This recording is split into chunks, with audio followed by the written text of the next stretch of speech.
नमस्कार। ये महाभारत कथा पूरी तरह से वेद व्यास महाभारत के ऊपर आधारित है। यदि आप इसका निरंतर श्रवण करते रहना चाहते हैं तो इस चैनल को सब्सक्राइब जरूर कर लें और आगे आने वाले सभी पॉडकास्ट के नोटिफिकेशन के लिए बेल आइकन को भी जरूर से प्रेस कर दें।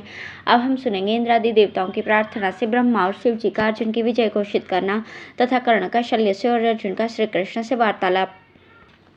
संजय कहते हैं, महाराज, उधर जब कर्ण ने देखा कि वृषिसेन मारा गया तो उसे बड़ा दुख हुआ। वो दोनों नेत्रों से आंसू बहाने लगा।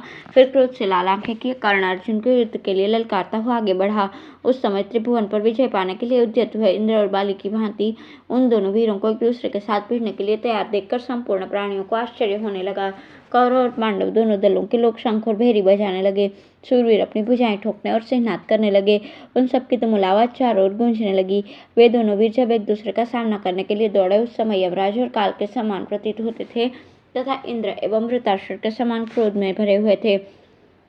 वे रूप और बल में देवताओं के तुल्य थे। उन्हें देखकर ऐसा जान पड़ता था मानो सूर्य और चंद्रमा दैवेच्छा से एकत्र हो गए हों। दोनों महाबली युद्ध के लिए नाना प्रकार के शस्त्र धारण किए हुए थे। उन्हें आमने सामने खड़ा देखकर आपके योद्धाओं को बड़ी प्रसन्नता हुई। उन दोनों में किसकी विजय होगी इस विषय में सब लोगों को संदेह होने लगा।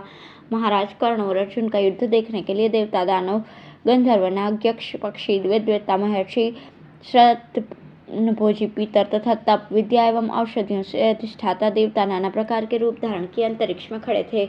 वहां उनका कोलाहल सुनाई पड़ता था। ब्रह्मर्षियों और प्रजापतियों के साथ ब्रह्मा जी तथा भगवान शंकर भी दिव्य विमानों में बैठकर वहां युद्ध देखने के लिए आए थे। देवताओं ने ब्रह्मा जी से पूछा, भगवान, कौरव और पांडव पक्ष के इन दो प्रधान वीरों में कौन विजयी होगा? देव, हम तो चाहते हैं इनकी एक सी ही विजय हो। कर्ण और अर्जुन के विवाद से सारा संसार संदेह में पड़ा हुआ है।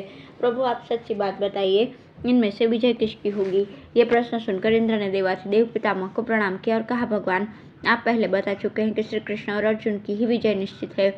आपकी वो बात सच्ची होनी चाहिए। प्रभु, मैं आपके चरणों में प्रणाम करता हूँ, मुझ पर प्रसन्न होइए। इंद्र की प्रार्थना सुनकर ब्रह्मा और शंकर जी ने कहा, देवराज, महात्मा अर्जुन की ही विजय निश्चित है। उन्होंने खांडव वन में अग्निदेव को तृप्त किया है, स्वर्ग में आकर तुम्हें भी सहायता पहुंचाई है। अर्जुन सत्य और धर्म में अटल रहने वाले हैं, इसलिए उनकी विजय अवश्य होगी, इसमें तनिक भी संदेह नहीं है। संसार के स्वामी साक्षात भगवान नारायण ने उनका सारथी होना स्वीकार किया है। वे मनस्वी, बलवान, शूरवीर, अस्त्र विद्या के ज्ञाता और तपस्या के धनी हैं। उन्होंने धनुर्वेद का पूर्ण अध्ययन किया है। इस प्रकार अर्जुन विजय दिलाने वाले संपूर्ण सद्गुणों से युक्त हैं। इसके अलावा उनकी विजय देवताओं का ही तो कार्य है। अर्जुन मनुष्यों में श्रेष्ठ एवं तपस्वी है। वे अपनी महिमा से देव के विधान को भी उलट सकते हैं। यदि ऐसा हुआ तो निश्चय ही संपूर्ण लोकों का अंत हो जाएगा। श्री कृष्ण तथा अर्जुन के क्रोध करने पर यह संसार कहीं नहीं टिक सकता। ये ही दोनों संसार की सृष्टि करते हैं। यही प्राचीन ऋषि नर और नारायण हैं। इन पर किसी का शासन नहीं चलता और ये सबको अपने शासन में रखते हैं। देवलोक या मनुष्य लोक में इन दोनों की बराबरी करने वाला कोई नहीं है। देवता, ऋषि और चारणों के साथ ये तीनों लोक एवं संपूर्ण भूत यानी सारा विश्व ब्रह्मांड ही इनके शासन में है। इनकी ही शक्ति से सब लोग अपने अपने कर्मों में प्रवृत्त हो रहे हैं। अतः विजय तो श्री कृष्ण और अर्जुन की ही होगी। कर्ण वसुओं अथवा मरुतों के लोक में जाएगा। ब्रह्मा और शंकर जी के ऐसा कहने पर इंद्र ने संपूर्ण प्राणियों को बुलाकर उनकी आज्ञा सुनाई।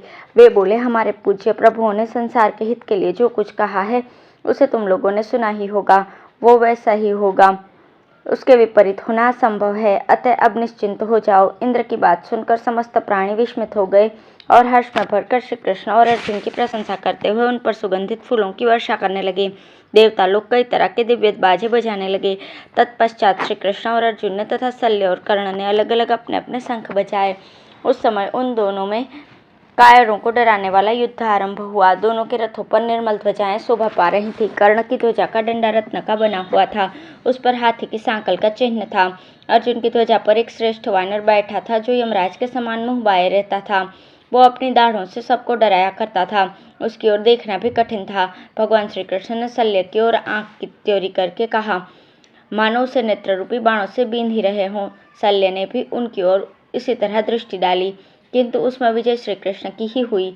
शल्य की पलकें झप गई। इसी प्रकार कुंती नंदन धनंजय ने भी दृष्टि द्वारा कर्ण को परास्त किया। तदंतर कर्ण शल्य से हंसकर बोला, शल्य, यदि कदाचित इस संग्राम में अर्जुन मुझे मार डाले तो तुम क्या करोगे, सच बताना। शल्य ने कहा, कर्ण, यदि वे आज तुझे मार डालेंगे तो मैं श्री कृष्ण तथा अर्जुन दोनों को ही मौत के घाट उतारूंगा। इसी तरह अर्जुन ने भी श्री कृष्ण से पूछा। तब वे हंसकर कहने लगे, पार्थ, क्या ये भी सच हो सकता है?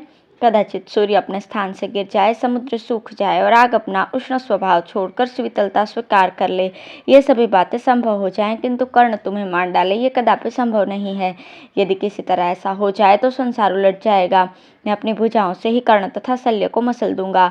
भगवान की बात सुनकर अर्जुन हंस पड़े और बोले, जनार्दन, ये शल्य और कर्ण तो मेरे ही लिए काफी नहीं है। आज आप देखिएगा, मैं छत्र, कवच, शक्ति, धनुष, बाण, रथ, घोड़े तथा राजा शल्य के सहित कर्ण को अपने बाणों से टुकड़े टुकड़े कर दूंगा। आज सुतपुत्र की स्त्रियों के विधवा होने का समय आ गया है, वे अवश्य विधवा बनेंगी। इस अदूरदर्शी मूर्ख ने द्रौपदी को सभा में आई देख बारंबार उस पर आक्षेप किया और हम लोगों की भी खिल्लियां उड़ाई थी, अतः आज इसको अवश्य ही रौंद दूंगा। धन्यवाद।